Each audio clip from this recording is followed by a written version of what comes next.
packed up and she snatched up a fortune. It was major.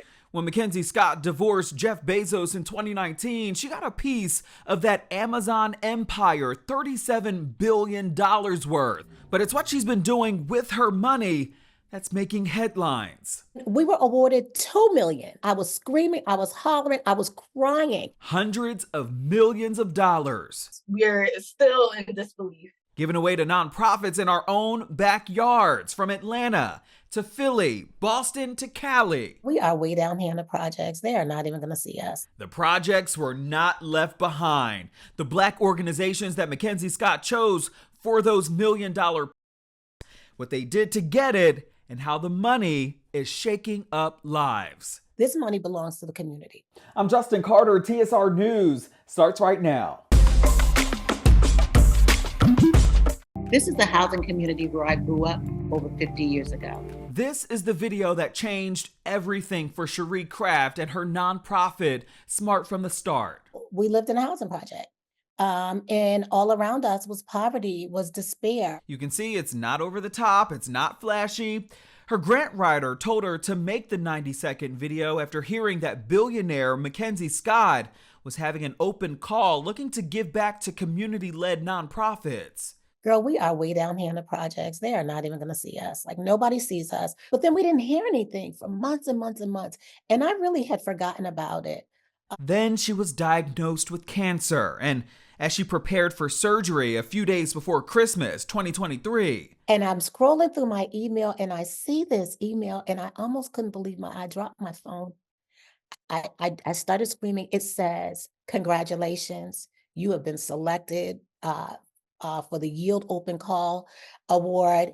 And I looked twice because we applied for this $1 million and we were awarded $2 million. And I dropped my phone and I just started screaming. Craft says it's a game changer for the nonprofit she founded back in 2007. Our communities are in trouble. Our children are in crisis. And that's a problem her team at Smart from the Start is solving.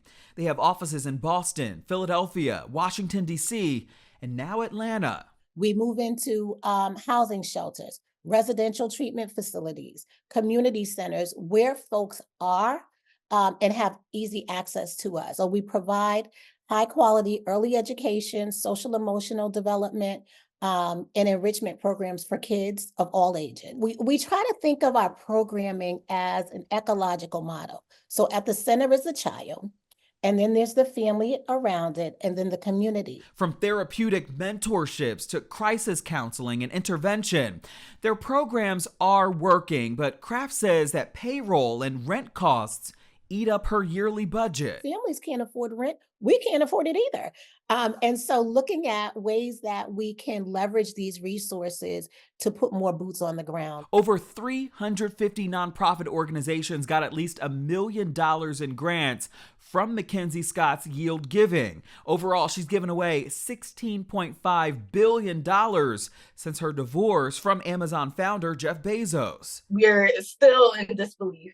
Atlanta-based Women on the Rise, Georgia, they got $1 million in March. This was an opportunity for us to show the work that we've been doing. Dominique Grant is the campaign and operations manager. Their goal, helping formerly incarcerated women as they leave jail and re-enter society. We're taught to be mad at women for making those mistakes. We're taught that women aren't supposed to do things like that.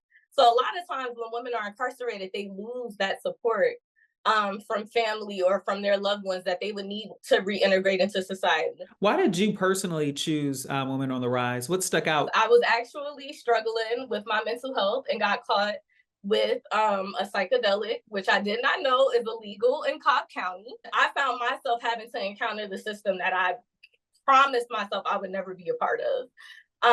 All by doing something that I was thinking was assisting me with my mental health. She was lucky to walk away with only community service, but her 350 members, not so much. It's why they spend tens of thousands of dollars a year providing shelter for women for 2 months after getting out of jail, while also pushing campaigns for prison reform, mental health, career support, and efforts to stop plans to build a new Fulton County jail. What is it like in there? The conditions are deplorable, and we know that that is by design. The goal is not for a new jail system to be built to house more people so it can become dilapidated and deplorable again. There are people sleeping on the floors. There was a young man who was eaten alive by bed bugs. So the goal is to convince the community that we don't need a $2 billion jail. These are funds that could be going into the community that could be providing resources to houselessness. There were so many other Black nonprofits on the list of recipients as well. In a recent essay, Mackenzie Scott wrote that she got a lot of information from other givers, her team, and other nonprofits in order to select these organizations.